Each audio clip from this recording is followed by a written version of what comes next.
أعوذ بالله من الشيطان الرجيم. We seek refuge in God from Satan. Bismillah ar-Rahman ar-Rahim. In the name of God, most gracious, most merciful. Tonight we're starting at Surah 55,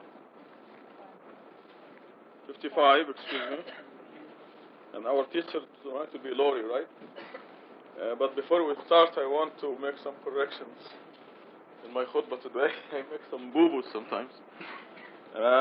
Sometimes I say things that appear to be not very tactful. For example, we have here a great team of cake bringers or cake makers. And when I asked, and Rahima's turn, Lori's turn, I said the best. So they're all great makers of cakes, bringers of cakes. And this appears not to be tactful, but I have to explain to you that each believer is the best. So when I say the best, I'm referring to every single one of them. Because we're all... I hope I don't make it worse. No, honest. Because you people are so special that every one of you is the best. And when I say that, I just want to pay you the highest possible compliment without infringing on the others'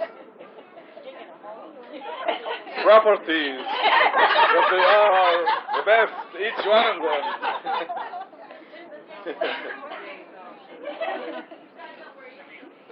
Every single... Did I describe your cake as the best when you brought it in? Now how do I get out of this one? Help! I think I get out by saying, okay, take it over, Lori.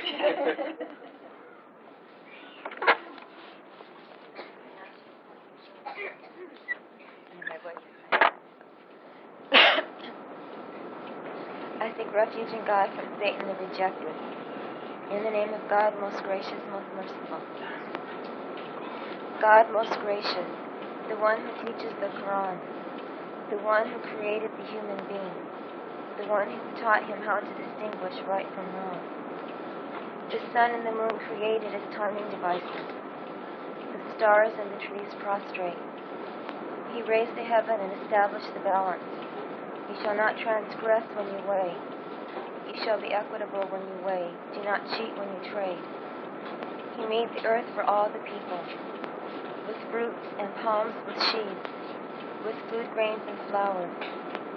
Which of your Lord's marvels can you two deny? He created the human from clay like the potters, and created the jinns from blazing fire.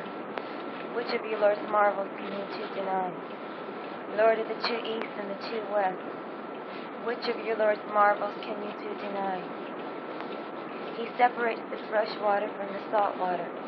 Between them is a barrier they cannot surmount.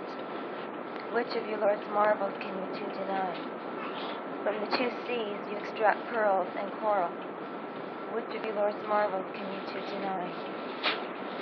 He controls the ships that roam the sea like flags. Which of your Lord's marvels can you two deny? Everyone on earth will perish, but the presence of your Lord will continue. He is the possessor of majesty and honor. Which of your Lord's marvels can you two deny? Everyone in the heavens and the earth implores him. Every day he is in full control. Which of your Lord's marvels can you two deny? We will deal with both of you, the two entities, humans and jinns. Which of your Lord's marvels can you two deny?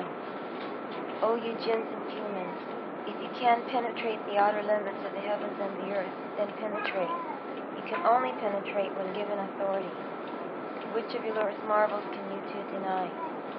You will be bombarded with masses of fire and molten metal, and you can never succeed. Which of your Lord's marvels can you two deny?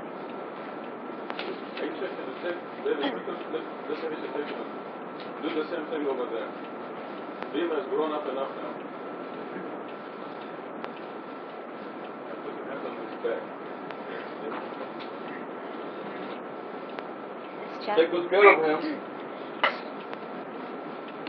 This chapter is very special to me because I have this weakness that I'm very impatient with knowledge, and if I don't know something, I can't grasp it.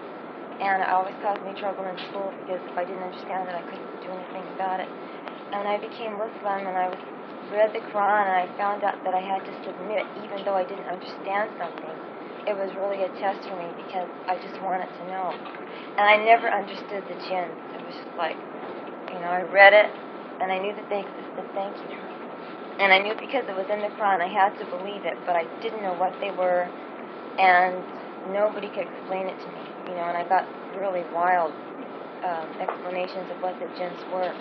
And it always troubled me, but I just forced myself to submit. And in the second chapter of the Quran, where it says that the believers are those who believe in the unseen, and this was part of the unseen. And I knew that inshallah with time that God would explain it to me. And one of the blessings of being in this mosque is having things explained to us. And as Rashad said in the khutbah today, it's a mercy from God that He sends a messenger from among us to explain to us.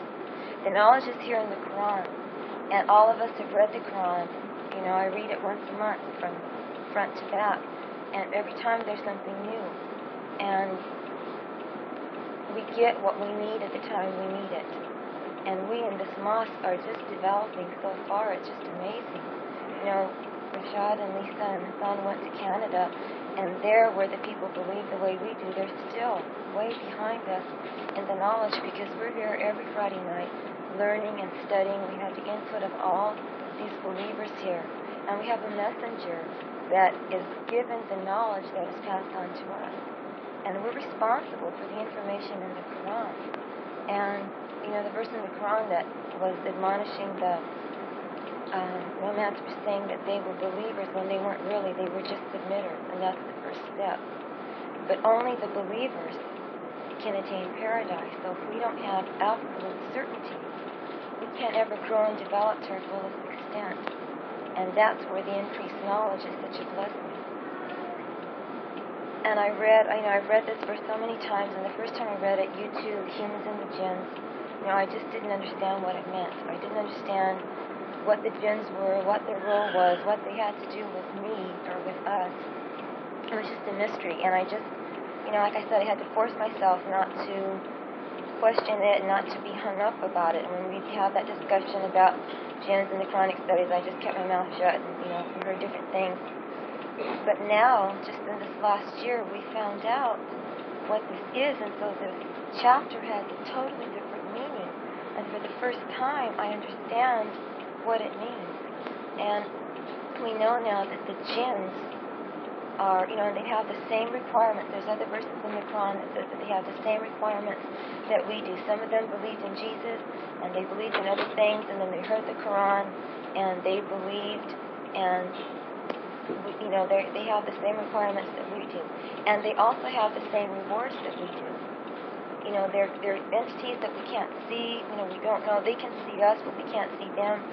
And yet, the heaven that's described here in later verses is for them too. They have their own, but it's the same setup as ours. It's exactly the same for them. And it's like, these creatures that are so important in this scripture that we don't know anything about. And now we know that the jinns were those that, before creation, sided with Satan and took a stand against God and believed that Satan could be a god besides God, that God could have partners, which is the ultimate blasphemy.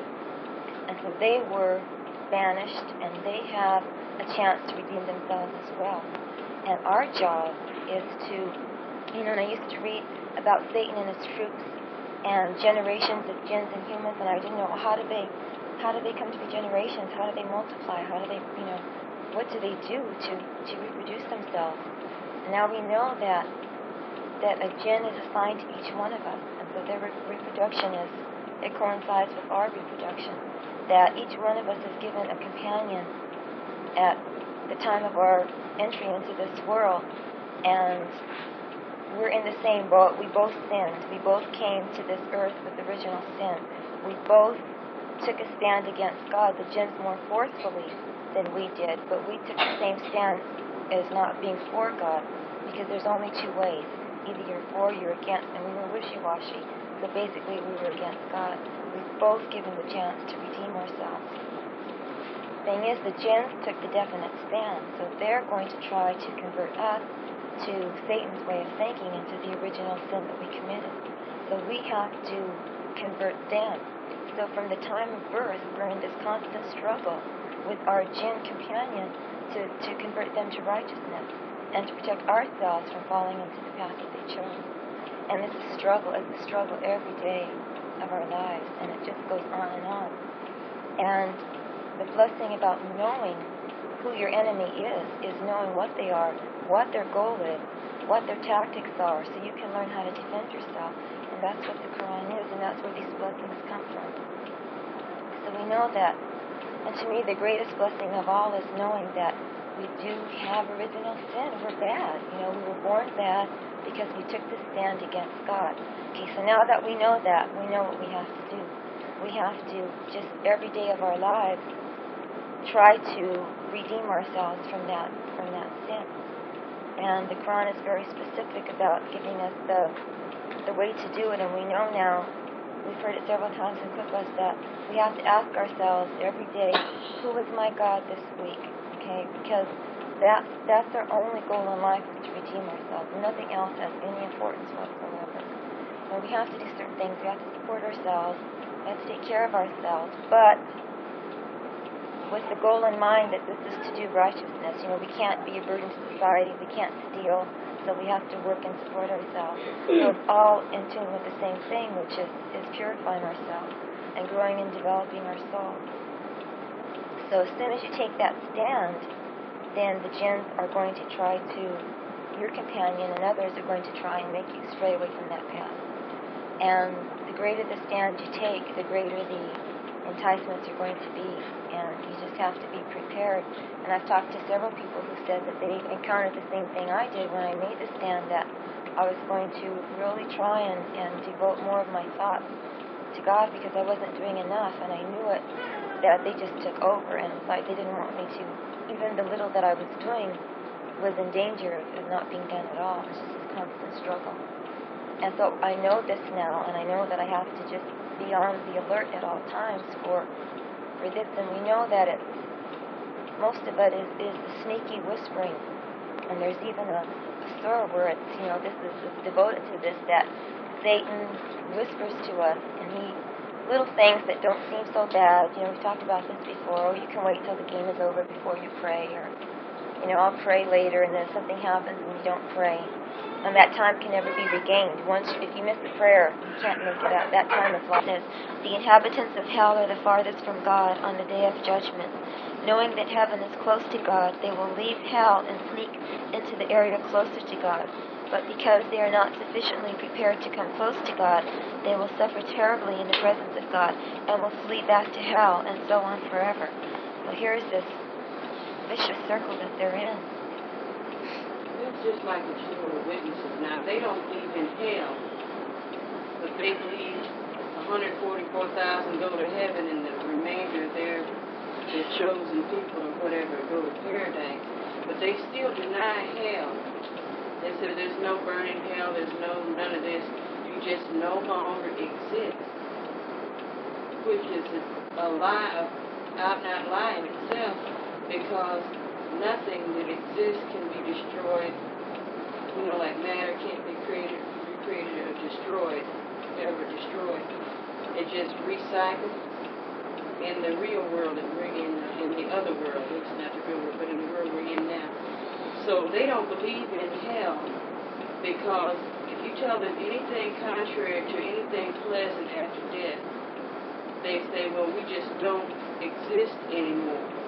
Well, we never get punished for what we do wrong. Well, that's and what that's these our people punishment, believe. not existing. But we can get a reward. If we're real good, we get this reward. But if we're real bad, we just don't exist anymore. Then have a reward and no punishment. In which this? That's what I'm saying. Thank you. This is what I thought about. Quran says they would wish that they Yeah, this is the hell they used to deny. Yes. They deny hell. So, I just want to add here something that we should all know. I know Lori knows that, but she just didn't mention it yet. has to do with the looks. See, verse 40 says, which of you Lord, 39,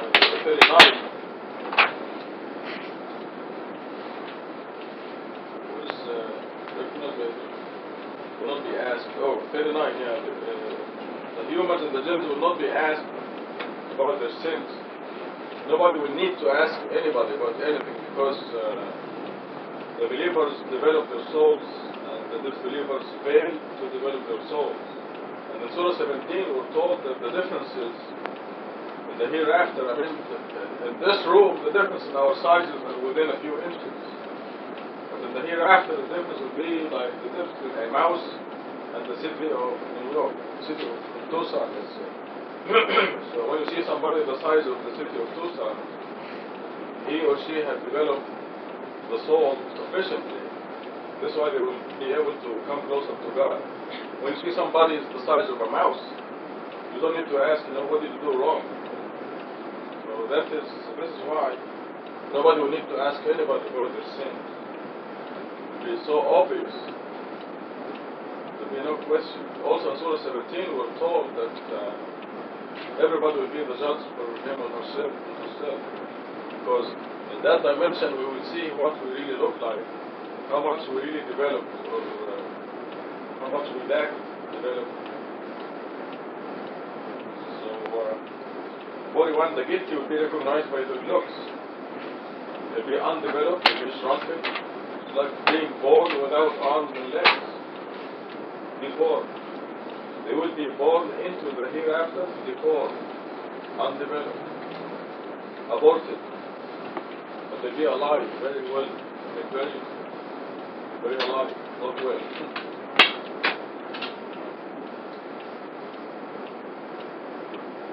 Also, God lets us understand, as Lori explained about 44, how they will try to sneak into heaven and they'll find it worse than hell. They will sneak into the lower heaven. They will find it worse than hell because they cannot come any closer to God. See, God left it completely up to us. Completely. That's why God does not inflict an atom's weight of injustice. It's absolutely up to you. You can be as close to God as you want in the high heaven, or you can be as far from God as you want. It's completely up to us.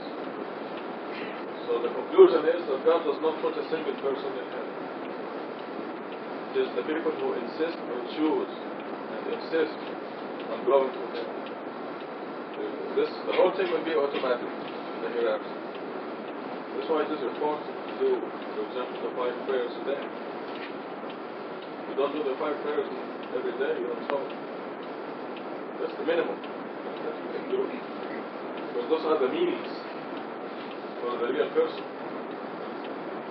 Just imagine if you don't feel, if your body does not die and you don't feel the body for 2 months, what will your body look like? There's no death in the hereafter. Just imagine not eating for 2 months. And the people out there in the street, they don't feed their soul for years and years and years. Can you imagine what they look like? Can you imagine what they look like? Just bring it to our dimension here and think of bodies that didn't eat for a year.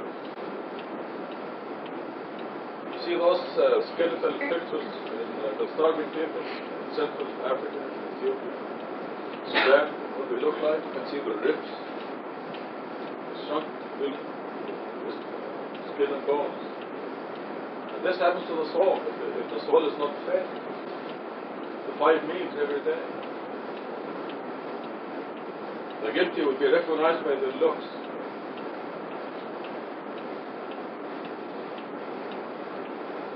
You can tell who is starving in Africa and who is not by looking at them.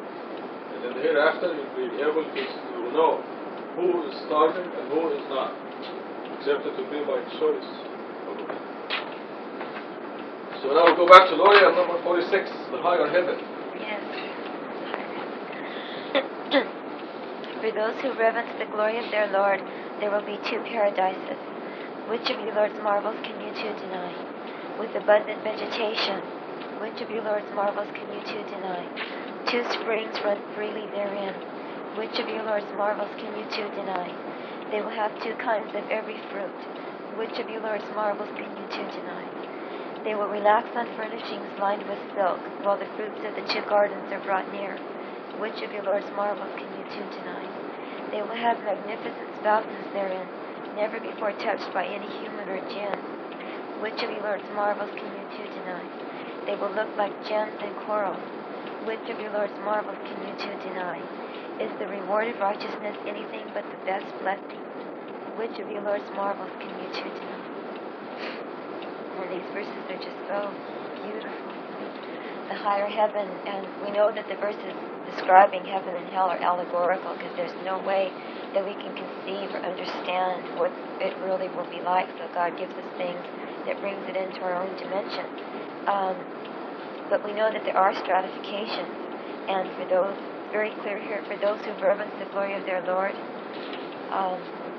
who've done everything that they have been able to do, who've developed their souls, who've kept the commandments, who've not set up another God besides God, then God rewards those with the best blessings, and He doesn't have to do it. But there's a verse in the Quran that says that God is appreciative, and that's so incredible to me because He doesn't need us at all. Why should He be appreciative of anything that we do? It's just that He is most gracious, most merciful, and we can't comprehend that kind of mercy because we're bound by our own selfishness and our own desire to succeed and our own concern with our own well-being. We can't imagine that something could be so gracious and so merciful that it could just provide all of these things for us. It's just the ultimate of just leisure, not having to do anything. Everything that you want, every kind of food that you want to eat, and you don't have to do anything. It's just, the springs are running freely, and you don't have to worry about finding a spouse and going through all of these changes, and, they're just there, and you don't have to do anything at all. It's just an incredible mercy.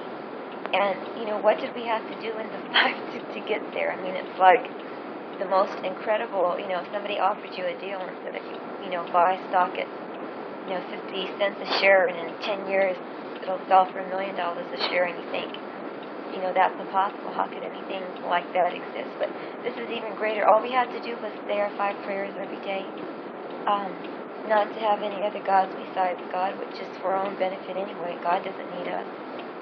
To do the religious duties that are so simple, to fast for 1 month, which if we know is good for us, it lowers our blood pressure, it gives our kidneys a break.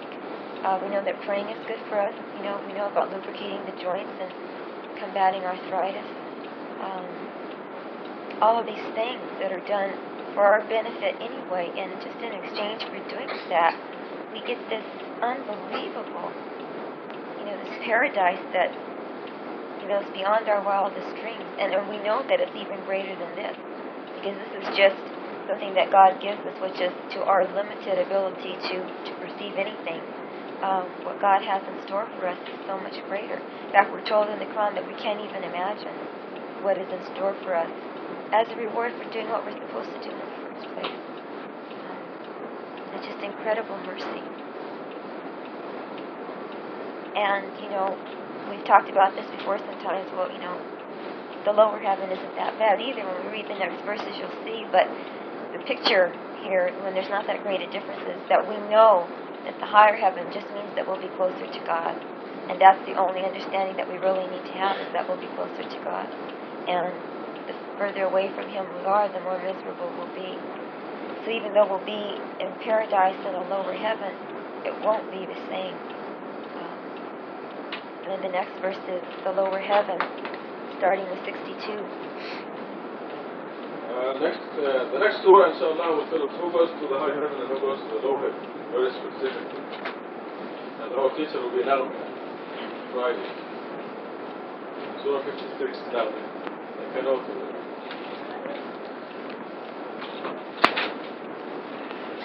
Before, yes.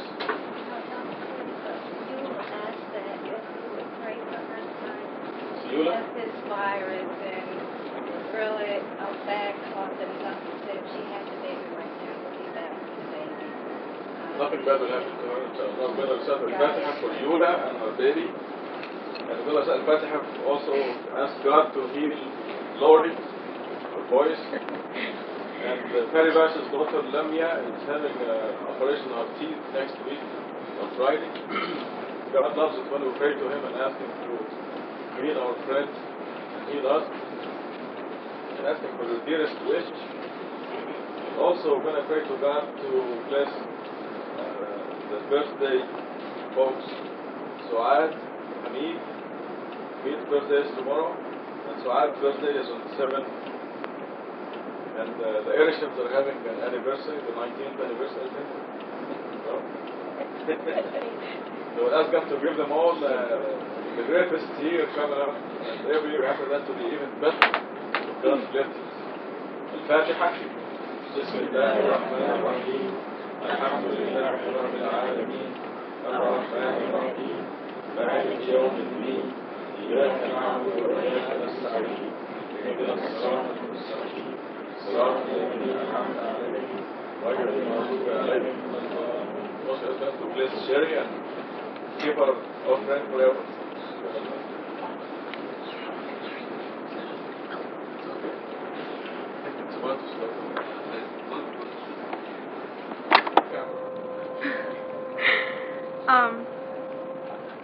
From far ahead. Okay. We know. Should I repeat this? Yes. Oh, okay. Okay. God says, and those who are far ahead will be far ahead, and they will be closest to God. And far ahead is, of course, the highest heaven. And we know that far ahead doesn't mean how much money you have or what looks you have or how much education you've got, but it means what the kind of intelligence that you have within, where you see God and the truth and righteousness. And we know that that's what puts us far ahead, not because, like I was saying earlier, that there are a lot of people who have all those things and they feel like they have a lot of power and they're in control, but they are very miserable and they go through drugs and alcohol. Most of the people who are out there that are into drugs and alcohol are doctors, people that we go to help us, people who make all that money and who are in the high parts of society, and people who think they are in control. Not that every doctor is bad or anything like that, but that power has a lot of times led to trouble because people are not righteous enough and they don't see and they don't open their hearts and they don't let go of that ego enough to understand that if you use your power with God's will, then maybe you'll get somewhere. But other than that, you don't get anywhere. Maybe here for a while, like God says, I'll let them enjoy this life for a while, but just for a while. And we know that there are people who don't have those things, yet their lives are very calm and very fulfilled. And also, as I was saying earlier, is that the Quran has taught us that God is in full control of our money, of what we look like, of how our lives are, the thread that we walk into our lives. And it seems pretty unfair that God would choose some people to have money and looks and put them in heaven because of that. But what makes more sense is that God has given every one of us, no matter what standards we have, He has given us that freedom of choice, which makes us equal and makes us the wise ones if we seek to choose the right path. And that's where we'll be if we do the commandments in the Quran. If the people of Jesus or Moses' time did everything that they brought down through the Bible or the Torah, and if they did those things, then they will be in the far heaven. And of course we know that this is the most complete, the prayers and the fasting and the charity and belief in God alone and the hereafter and working righteousness, and God willing will that'll put us far ahead and make us sovereigns on earth, no matter how much money or anything we have. And a lot of times I think that's really hard to understand, and a lot of times we get bogged down. I know I do, like when I see someone, who has cute clothes on or is really pretty or something like that, and you just have to step back and think and say, that's not important. You have what God thought was good for you. Enough about that. Okay. God says that you'll be in the gardens of bliss. Multitudes from the early generations. Gardens of bliss is, of course, heaven. Multitudes from the early generations. We have a footnote that says, the early generations of Muslims were characterized by following the Quran, the whole Quran, and nothing but the Quran.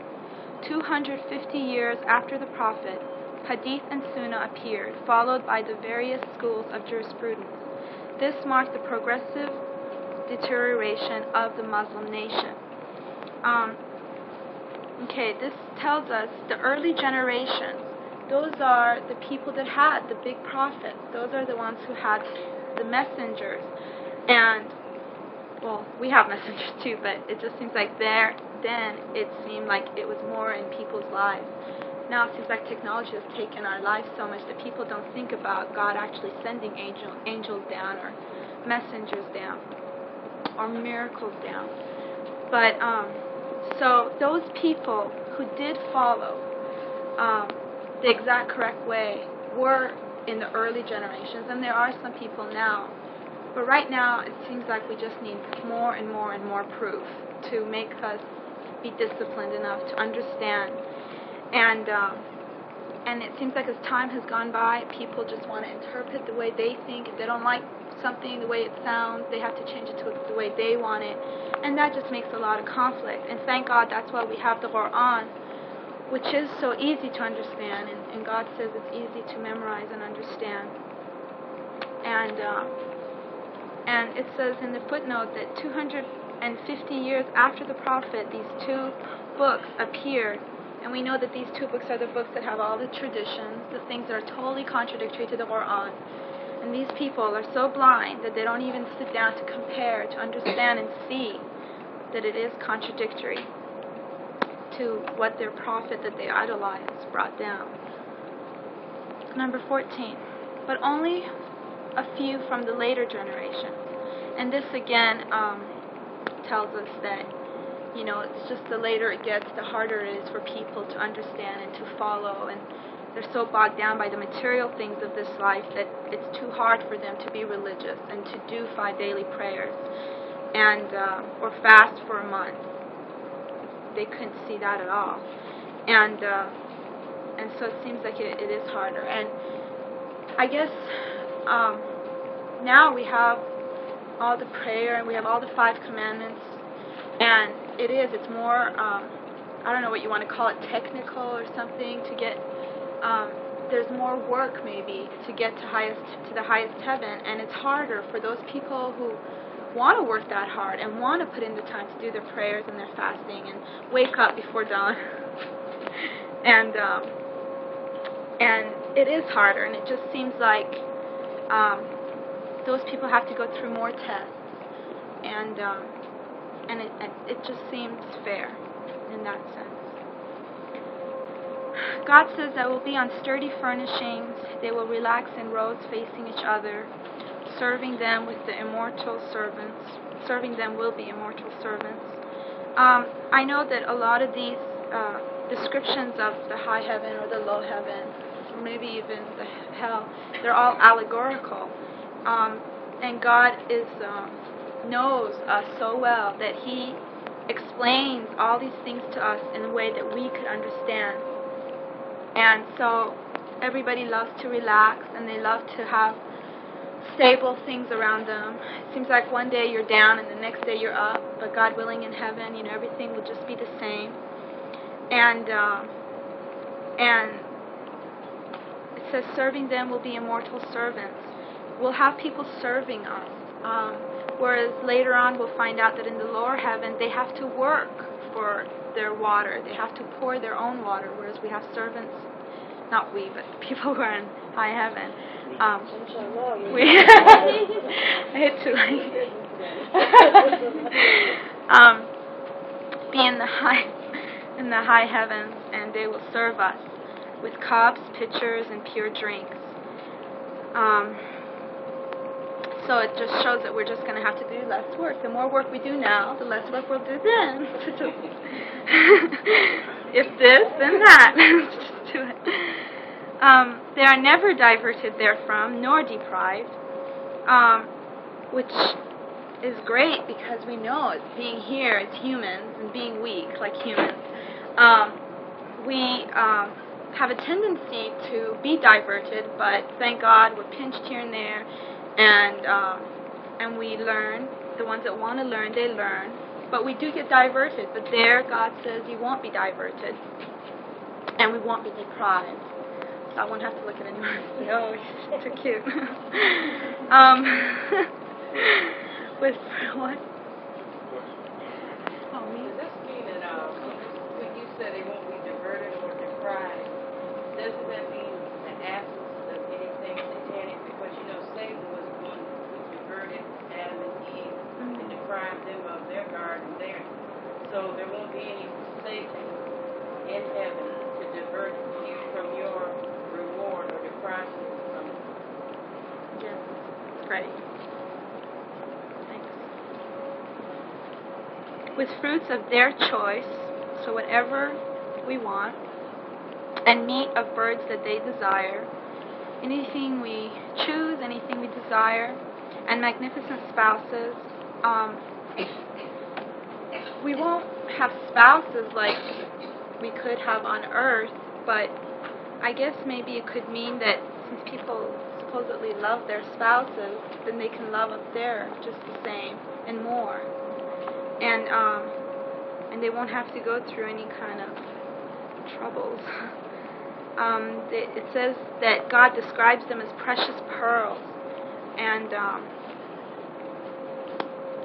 which is again wonderful.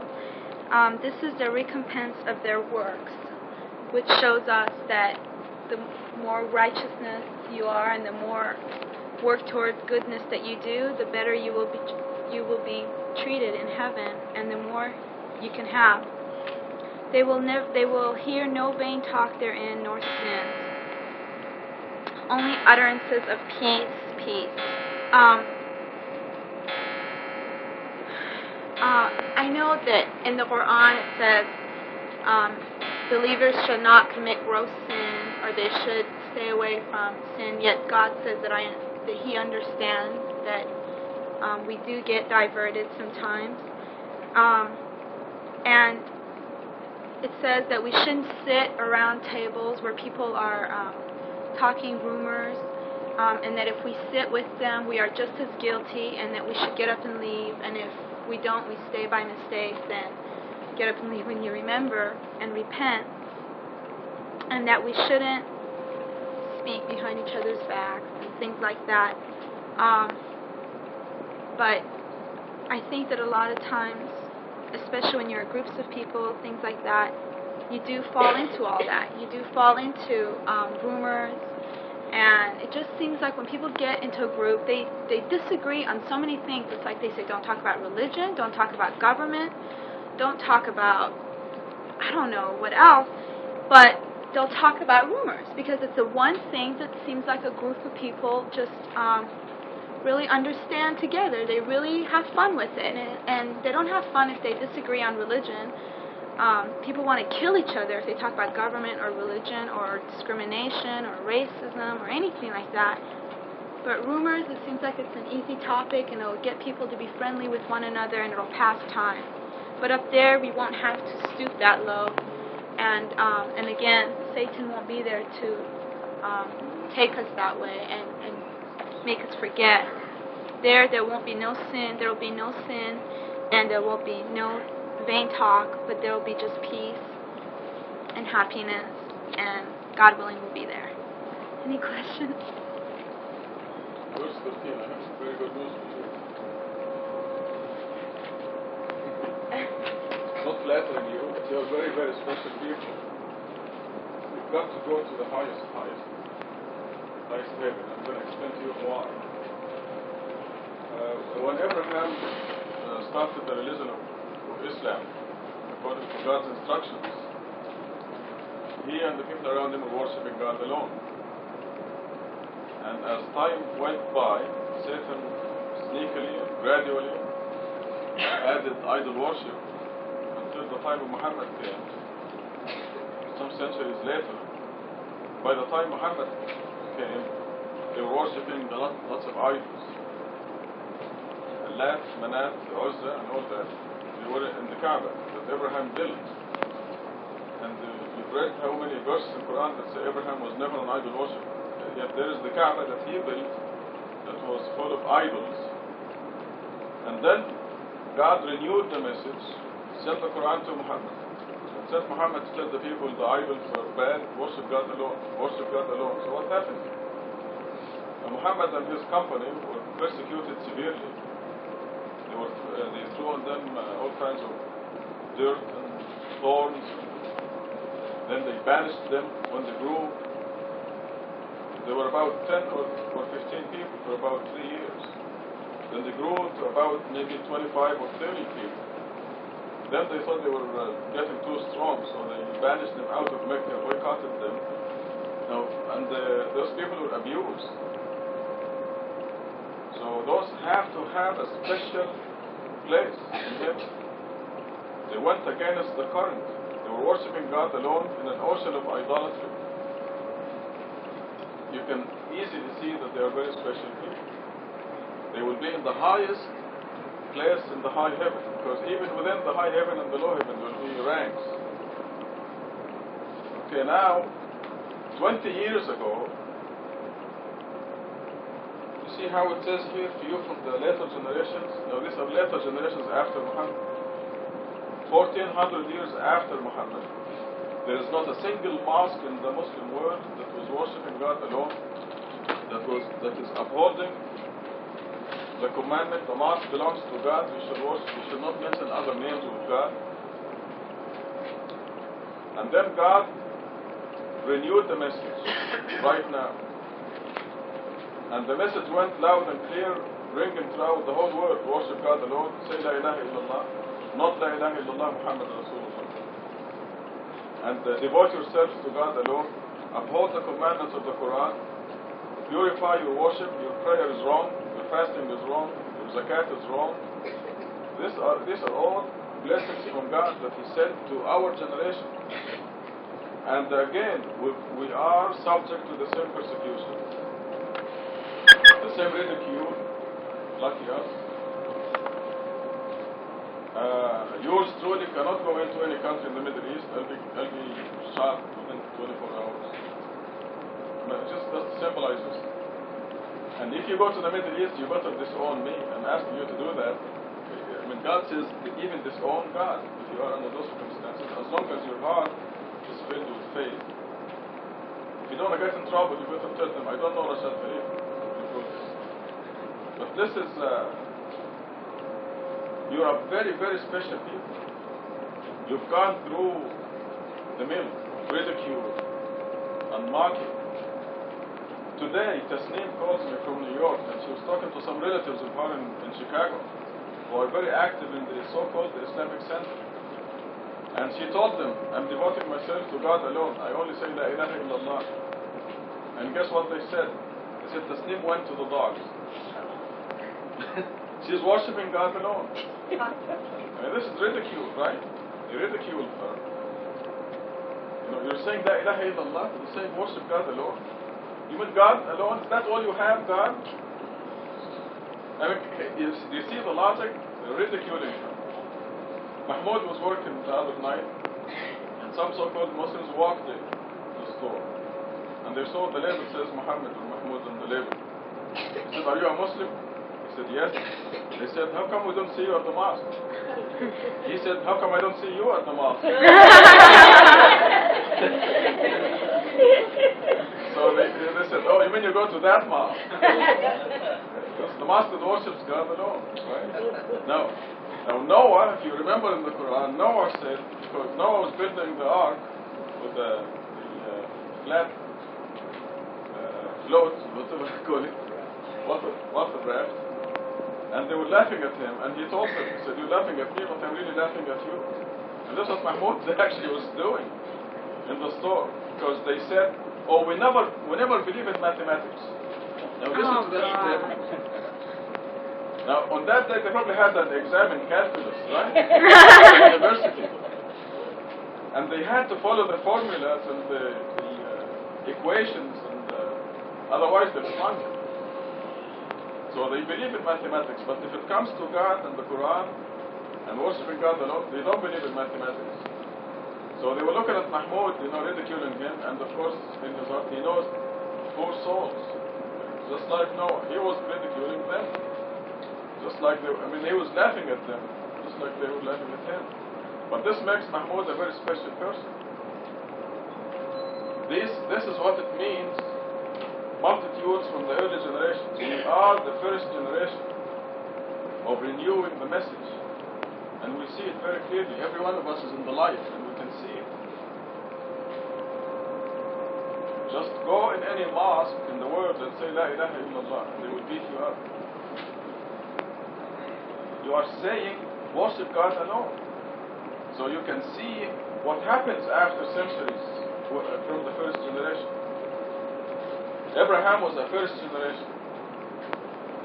And those people, when they threw Abraham in the fire, right? In those days there was no America for Abraham to run to. They threw him in the fire, so what did God do? He turned the fire into a cool and safe place. Because God says, do not think that I will abandon my messengers. God creates exits for them. So the exit for Abraham was a cool and safe fire. And the people who were with him, they were persecuted. They have to be special people, because the easiest thing is to go along with the masses, with the crowds. You think this shook Mahmoud? Not one hair. And that's why he's very special. I'm just using Mahmoud as an example. Muhtasham went to a grocery store to buy some Middle Eastern stuff. And he met some Arabs there. They're just totally ignorant. They know nothing. But he says, yes, we'll go to Masjid Tusan, we worship God alone. And they almost beat him up. He wasn't big enough and strong enough. And a Turk. He would have beaten him up. So why do you have to take all this abuse? And all this ridicule? Do you think it shook him up? Did it affect his faith? If anything, it strengthened his faith. But he knows that those people are off. He knows they're ignorant. He knows they're not worshiping God alone. He knows they lost the prayer. Probably never prayed. Those people that do. Do you think they pray? I asked them how many surahs in the Quran because Right? They don't know? They don't know? How people say, man, they were well known. They were saying, you go to hell with Shaitan. But they were pointing, one of them was really nasty. It was Palestinian. Right. You go to hell with. And he doesn't know how many surahs in the Quran. Wait until the day of judgment when we put the cheese on the scale. It was 266. As he was saying, Paul, he's all fired up. I saw that 266. I said, God is telling you, I'm with you. God, he's miserable. Just because I worship, I choose to worship God alone. He said, look, they're so ignorant. They say, how can we say, all those people don't believe like we don't? There's some way around it. That's the abuse and ridicule that all of you went through. All of you. There's Every no single base one. for their argument. The Bashar couple, the Bashar, they ridiculed them so many times. You mean you go to that mosque? And the answer is, show me a place where they worship God alone, and they'll go.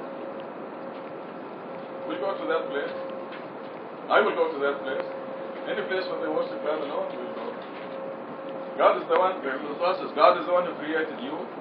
God is the one who provides for you. God is the one who controls your health, your welfare. God is the one who controls your happiness. God is the only one who controls your success. Muhammad is dead. The saints are dead. Jesus is dead. Powerless. Even when they were alive, they had absolutely no power. So, I mean, there's just,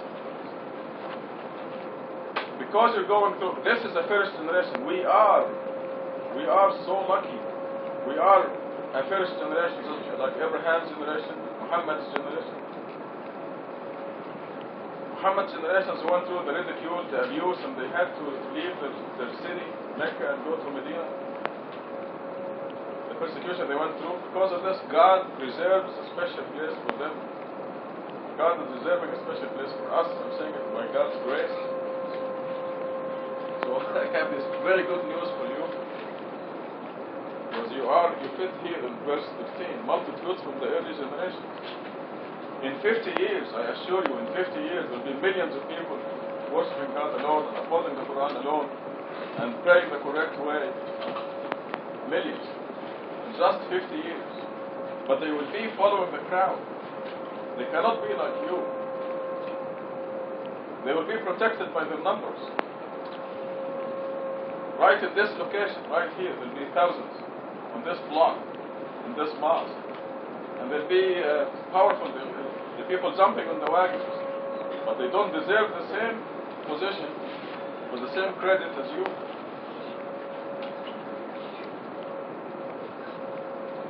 So this is what it means. Multitudes from the early generations, but only a few from the last generations. Because these are the far ahead. In Arabic, Sabakun is Sabakun. These will be the closest to God. They're very special. And that's you. And you start collecting benefits now. And we've seen it. We have a history already. We have a track record in this past 10 years of a track record, a perfect track record in this life. It's guaranteed by God. We may have a pinch here and there, but it's because we make mistakes. The tests are brief for you, but if you stray off the path, you know you're going to get a pinch. And you get the pinch and say, thank you, God, and come back to the path. You are very special people. You deserve a lot of congratulations. God says in Surah 35 that the angels have wings 2, 3, and 4. 2, 3, and 4 because the angels closest to God will be the most powerful, the highest in rank. You'll have more wings. This is figuratively speaking. And these as-Sabiqun, these far ahead people, like yourselves, will be there. I mean, all those are angels, but still, they have ranks.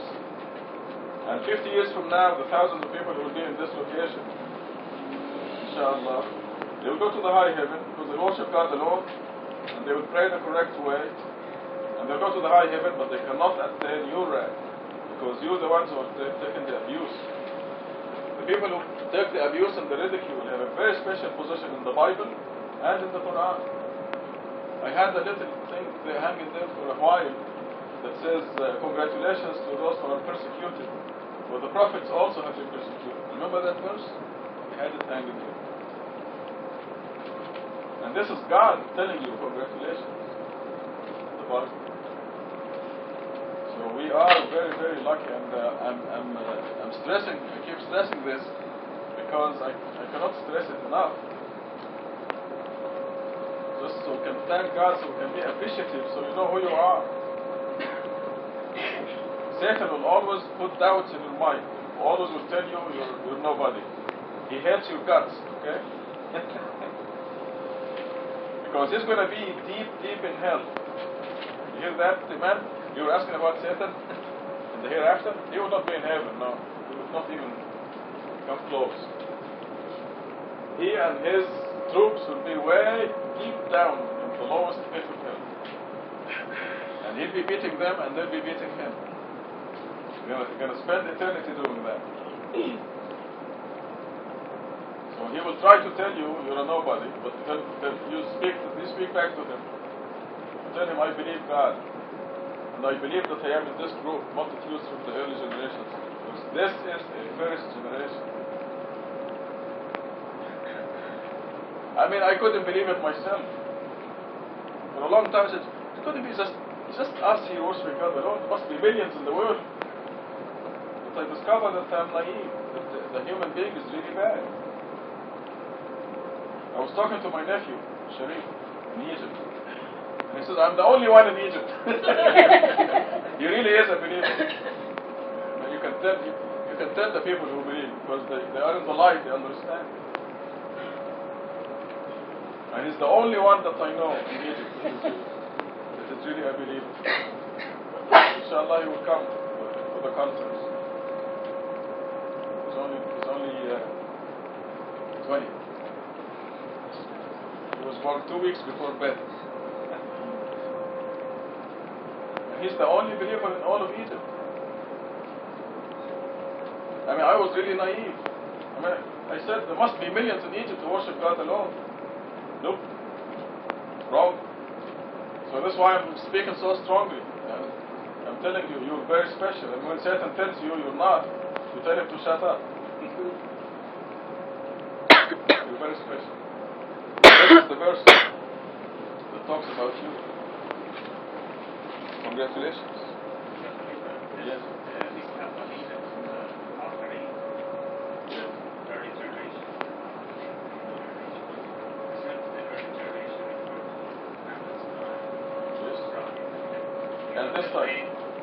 And this time, right now, refers to Muhammad's time, Ibrahim's time, and this time, our time.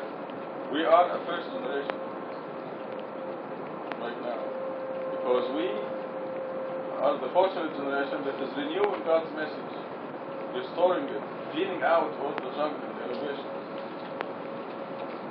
When you go back to Iran for a visit, you would be, which town will you be in? Tehran? I think you'll be the only one in Tehran who is praying the correct way, and you and Nadir, okay? You'll be the one, and they laugh at you. When you tell them in the tashahhud, I just say the name of God alone, so you mean you don't mention Muhammad or Ahl al-Bayt or Ali? No. See, this is what we cleaned out. Cleaned out all the creatures. We just mentioned the Creator. And this is restoring the religion. So you are a first generation. Does this make you special or not? When you're the only one in Tehran who's praying the correct way. Tehran is how many millions? 5? Yes. To see the details. But this circle here, if you start on this side, you put down the first, start with the first verse of Quran. And write the number of every verse of Quran. 1, 2, 3, 4, 5, 6, 7. The first surah, 7 verses. Then put 7, the number of verses in the surah. And then do the same with every surah, all the way to the Quran, only in the upper half. And then, okay, let me do the other way around. Start with the number of verses in the surah, 7. And then the number of each verse, 1, 2, 3, 4, 5, 6, 7. And then you link with the other system where you put the verses first and then the number later.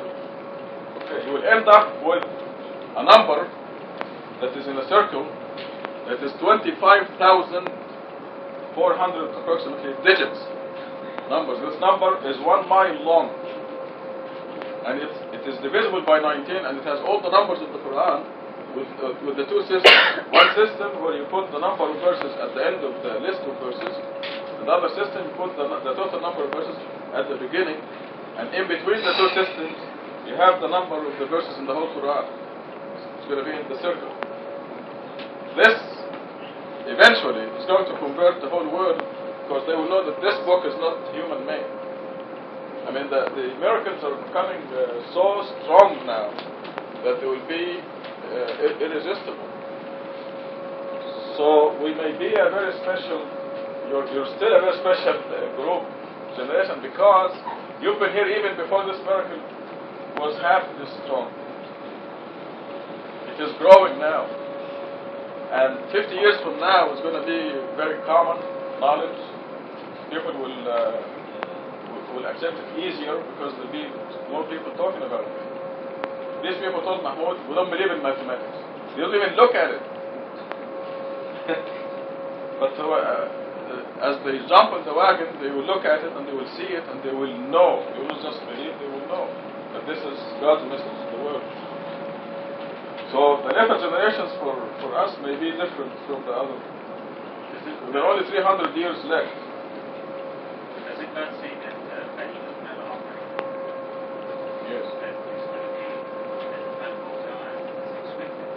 The split the system, you see, Christianity was corrupted 300 years after Jesus. I mean, totally corrupted. They had the Nicene conferences, and they invented the Trinity and everything. 300 years after Jesus. With Muhammad, it was 300 years that the Hadith became recorded, and Islam was wiped out. Totally corrupted, 300 years after Muhammad. Now, with our generation, when it is 300 years, it's going to be the end of the world. And this is documented here in the Quran. So we have a special situation here. Also, we have a verse in Quran in 41:53 that says, "We will show them our signs in the horizons and within themselves until they realize that this is the truth." So this is a prophecy that God gave us. And this is what's happening now. And it will take 300 years for the world to realize, probably every single person on earth will realize that this is God's message to the world. And I suspect the world will end with the only believers on earth. That's when Satan will throw up his hands and say, "I give up, I have no constituents anymore." And that will be the end of the test. The miracle is very powerful. And this is the very reason why you are very special people, because you believed from the very beginning. Some of you, even without looking at the miracle of God, you agreed to worship God alone and uphold the Quran alone. That's a very special situation. I stopped the show from now for a while. I thought it was very important. I wanted you to know who you are.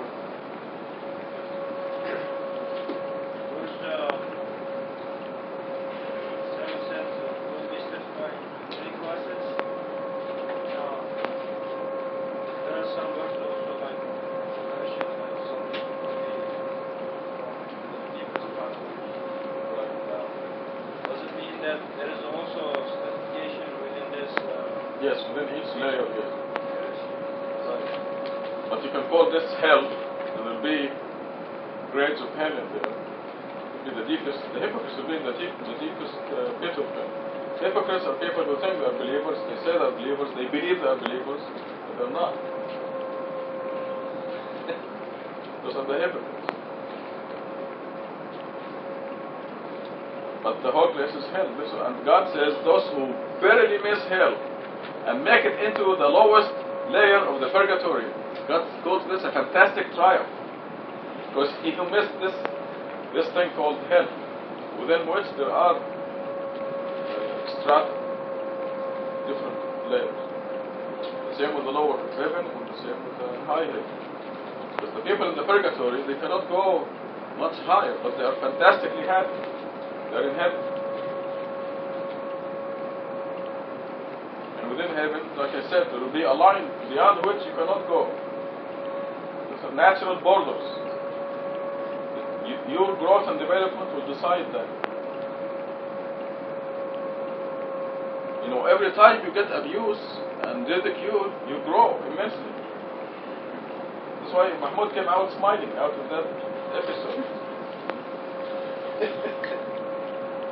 So that Muhtasab Katut comes across those once in a while.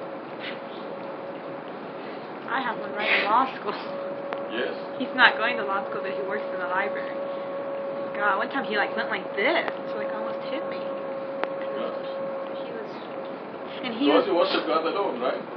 And he was like, Dr. Khalifa says that it's okay for you to repent. Muslims don't have the right to repent. And I'm like, excuse me? That's exactly what he said. He says, God doesn't tell us we have the right to repent, and he tells us that you can repent 100 times. And I'm like, of course you can. Without repenting, we'll all go to hell. Are you kidding? I guess I never read the Quran. So many other things. And he's like, you need a Muslim husband who'll teach you how it is. And I said, I'll teach him how it is. He goes, yeah, if I beat him too. That's what he needs. I said, I'll teach him. Yeah. Let me tell you the kind of ridicule and the kind of stupidity they have. I have it on tape here. This fellow came from Denver, Colorado, and he said, if we have any basis for talking, I will talk to you. And I said, anyway, the conversation ended by me challenging him to say La ilaha illallah. I'm really convinced they cannot do it. I mean, I really know this now. Sam was listening. I told them, you are forbidden by God from saying La ilaha illallah. He said, are you crazy or something? Of course I can say La ilaha illallah. I said, go ahead, say it. Say. Remember?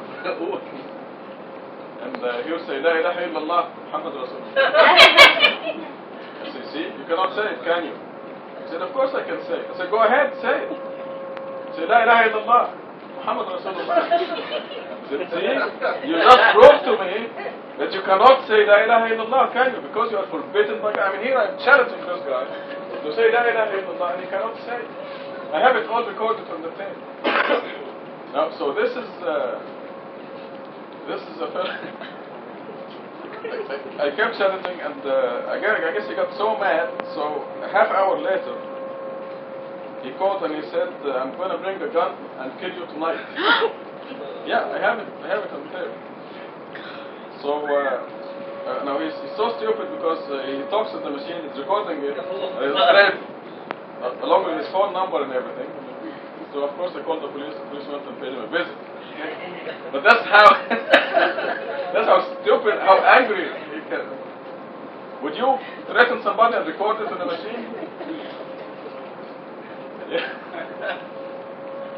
His address was divisible by 19. But this is the kind of abuse, the kind of ridiculing that every time you go through this, you grow immensely. This is a very special treat for you. If Nahme and Apame did not have the courage, they would have quit long time ago. I mean, from cousins to brothers to uncles, relatives, aunts, everywhere, friends. So ridiculing them. Look at them. Steady, persevering. You weren't sick, ridiculous. God takes the believers out of darkness into the light. And how can you go back to darkness after you're in the light?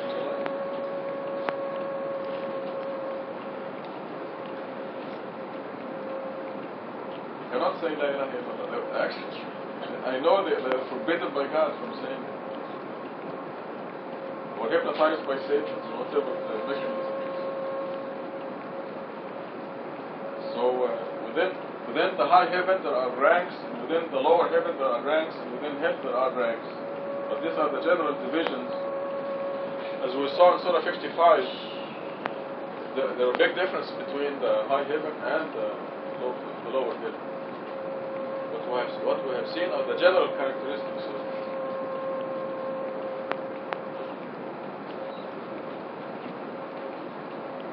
Congratulations. Yes, sure. Is it Quran that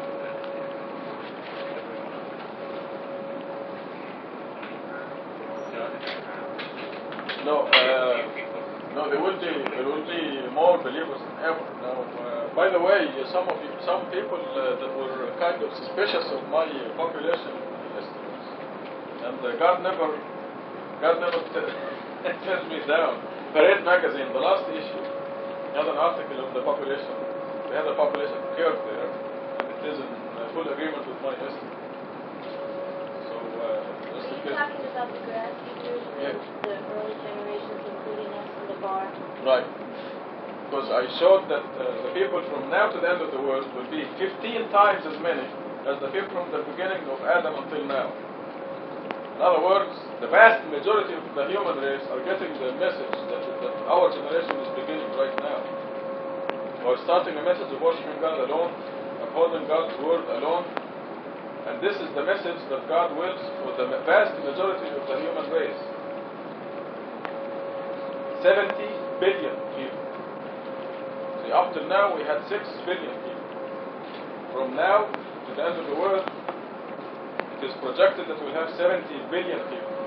Now, to answer Dr. Sabahi's question, the verse in the Quran says, it doesn't say that everyone will be a believer, but it says, I will show them my science until they realize this is the truth.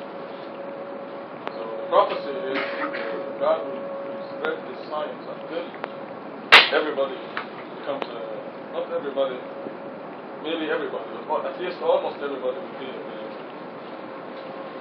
the miracles that we are seeing now. And they have all discovered the people connected with us, the people who believe exactly like we do. And this is an exclusivity. This is a very strong sign. And these miracles will be known by everybody. I'm telling you, in 50 years, there will be millions of people worshiping God alone and following the Quran alone. Millions, just 50 years, maybe less. You know what I was going to say also is that it's not only that we're going to have more people later who are going to be seeing these miracles, but also there's another mercy, I think, from God in that the old generation, there might not have been as many people as we're going to have, but the lifespan then was, 35 or 40 years old. Women died in labor. If there was the wars between Spain and, the Europe and stuff, they were all young people. And so, it seems like there was mercy there, too, because they're all young, and they died young. Yeah, and they're right. And I think that's... Go ahead. Should I go? Okay, the lower heaven. 27. As for the inhabitants of the right side, they will be on the right side. They will enjoy lush orchards, and fresh fruits, and abundant shade, and water to be poured, and many fruits, always in season, and exalted furnishings. We raise spouses for them, never previously touched, magnificent companions, exclusively reserved for inhabitants of the right side, multitudes from the early generations, and multitudes from the later generations. Okay, number 27. This we see the difference between this is from the far ahead to the right side. And, we've said it over and over again. We know that the people who die before the age of 40 go in the lower heaven. And we know that the basic rules in the Quran to make the lower heaven is to believe in God alone, to work righteousness, and to believe in the hereafter. And those people will make it.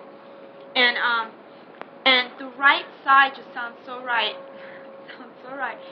Because, first of all, like we know from, the joke that we always play is that God knows everything. God knows the one who is really, really, really mean and bad. And He will keep them until they're old. But the ones who die before they are 40, obviously God knew that there was something right about them.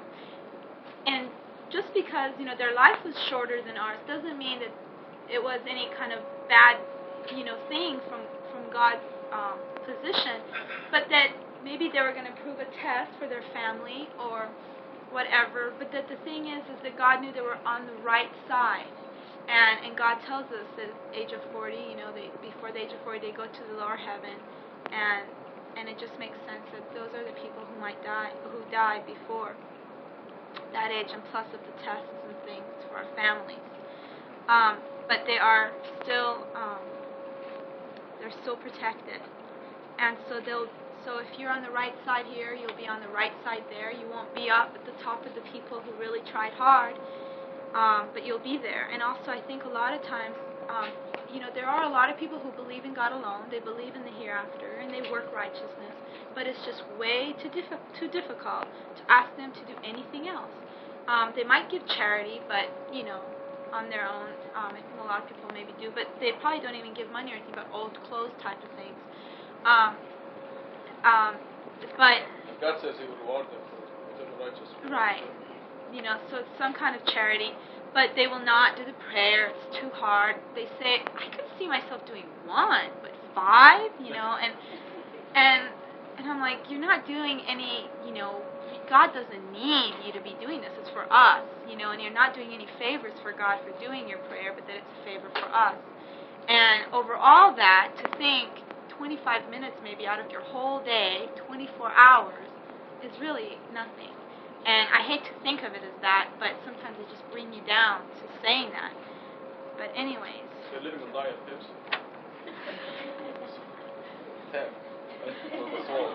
I know. So, but I guess they're just right on. The prayers are meat. When they say one prayer, maybe, but not 5. This means it's like saying I just have breakfast, Yeah. nothing else. Depriving yourself. But whatever righteous thing work they do, they get rewarded for it. Again, we're going to hear some allegorical things. There's going to be some difference from the highest heaven. There's going to be shade and there's going to be fresh fruits, but doesn't say what they choose, doesn't say what they desire, but there will be fresh fruit. And it says in water to be poured, which means poured, I guess, from them, because it doesn't say that they will have servants. So that means a little bit more work for those people. But they will be taken care of, basically. I don't understand why it says here they will. We will raise spouses for them, but in the other one it says that they will automatically have, magnificent spouses. What's the difference between raising spouses for the right people? It's like you can go to the market and get an ear of corn, or you can put a seed in there and watch it grow until it's an ear of corn. That is great. I mean, it makes sense. Yes, that's available. That is great.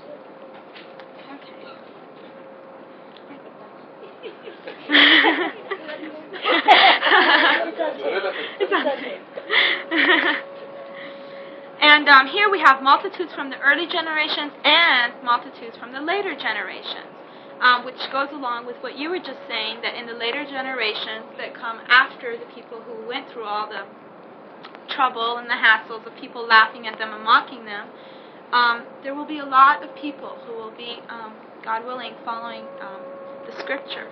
The footnote says, because all the humans who die as children will be assigned to the lower heaven, the proportion from each generation is about the same.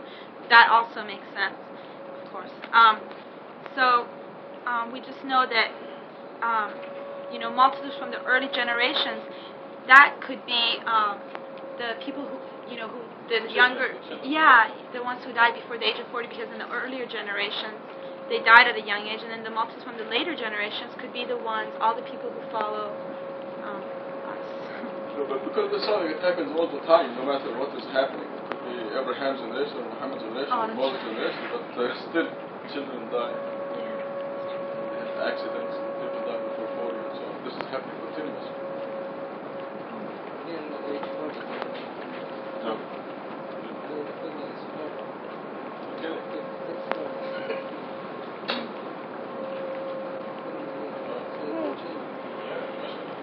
Is there.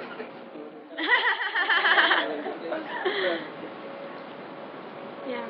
Any questions about the lower heaven? Hell. 41. Hell goes right after 41. Wait, what? It's 41. My God. Oh my God. Yeah. This has a meaning. Yep. 41 means hell. If you don't make that you don't make that decision by that Okay. That's the year I'm in right now. 41 and higher. We didn't make the decision. Remember the circle? See, this circle here means every verse in the Quran is numbered according to a system. God's system.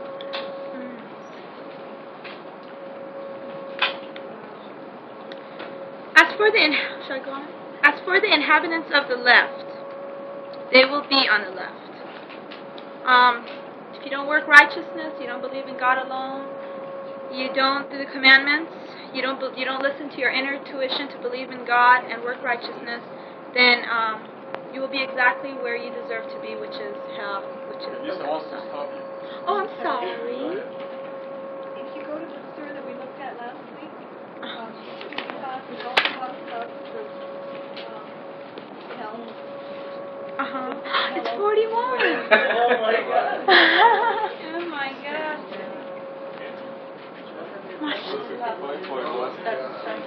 This is 41.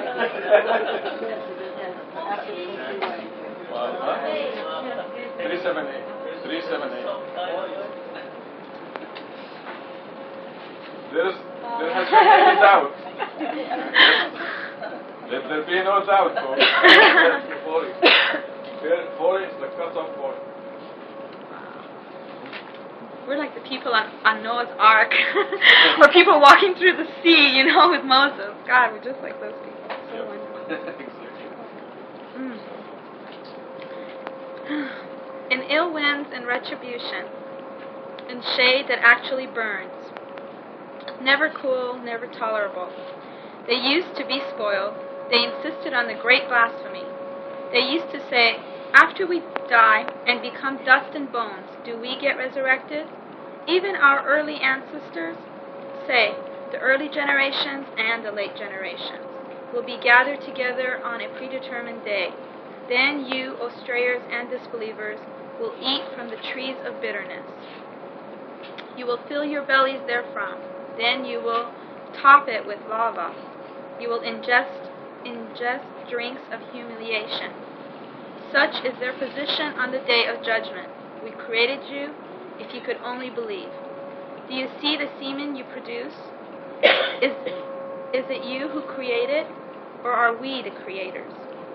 We have designed death for you, and nothing can prevent us from substituting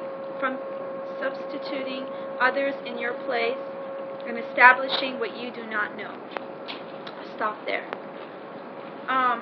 Again, if you don't work righteousness and believe in God alone and everything, then you will be in hell where you deserve to be. Again, allegorically, I believe it very graphically explains to us what it's going to be like in hell. And I don't have to be there to already feel it. And it says that ill winds and retribution, and they will be constantly burning, and they can just never get out. And just it seems sad in a way, but again, God has just put hell, created hell, and we put ourselves in there, and God knows in every scripture it's described what hell is going to be like, and people just don't understand. They don't believe in it. They used to be spoiled. They insisted on the great blasphemy. They used to say, after we die and become dust and bones, do we get resurrected? They used to be spoiled. That seems like such a, good word again. Spoiled. It's like, it seems like the people who just want to be in control, and the people who just think that material things make them happy, and if they're down, well, it's okay, honey, let's go shopping or whatever. Actually.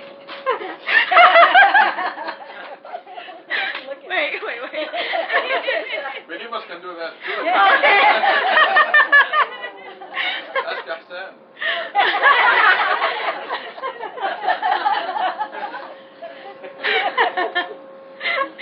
I take that back. I said thank you, God. After I say thank you,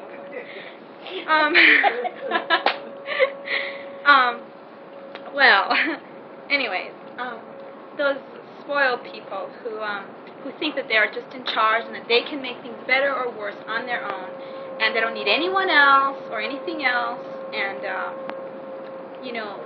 long as they have their everything that they like in this life, then it's fine, and they don't have to question the hereafter. That they don't feel that there's anything holding them back for them to be seeking God. It feels like a lot of people, when they go through a bad time is when they go towards God, and it says it in the Quran. It says, whenever hard times comes to them, they remember me, and when things get better, they forget about me. Those are bad weather friends. In the new translation, bad weather friends. When they are about to drown or the plane is in trouble, they remember God. Only when it is situation is bad. Yeah. And as soon as they land on shore, they forget God. And they just insist on the great blasphemy, no matter how many times maybe hardship falls upon them, how many times they get stuck in the Black Sea or whatever, they still might go back. Well, the people who are in hell, they do, but some people learn from their mistakes. And they question, after we die and become dust and bones, do we get resurrected? So many people have troubles with that. About they'll believe in maybe reincarnation. I went to this comedy club the other day. I have never gone to one before. And so many times they talked about Shirley MacLaine saying that she's going to be, she was in reincarnation. She'll be back. She was an elephant or something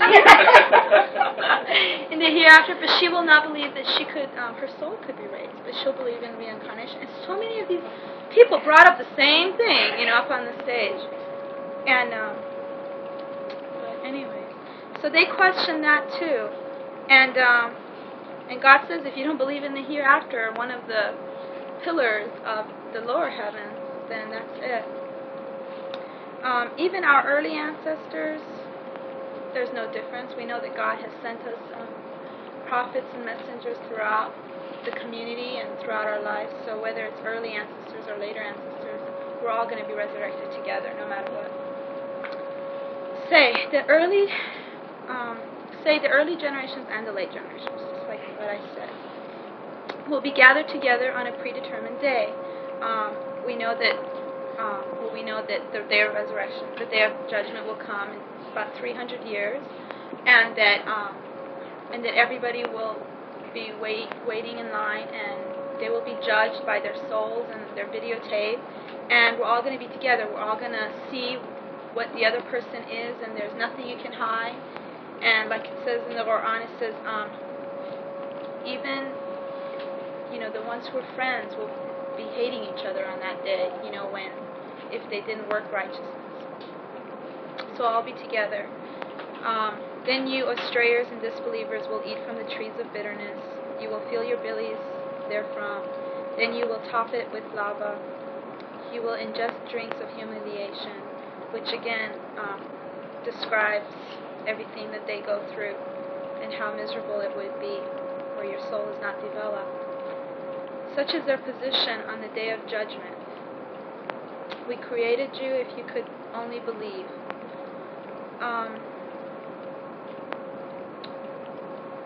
Do you see the semen you produce? Is it you who created it, or are we the creators?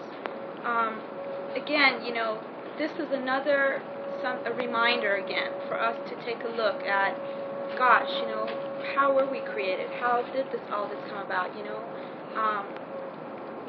And it's just incredible how the whole system of, I guess, getting pregnant or whatever works, and it's just really amazing. And somebody doesn't question where that came from. They think that it came from generations of monkeys, then I think there's something wrong with it. Anybody see Nova? Nova? We're talking about this. Had a program on it. Have the semen students in the films and the fertilization. Only one out of just Anybody sees millions. that and does not believe in God, I can't imagine anybody watching that and not believing in God. It was a few days ago, chapter 6. Just how perfect every single woman's body works. I mean, it's amazing. And God questions it. Is it you who created it? Is it the prophets who came down? Is it the messengers who created it? It's so tiny, it's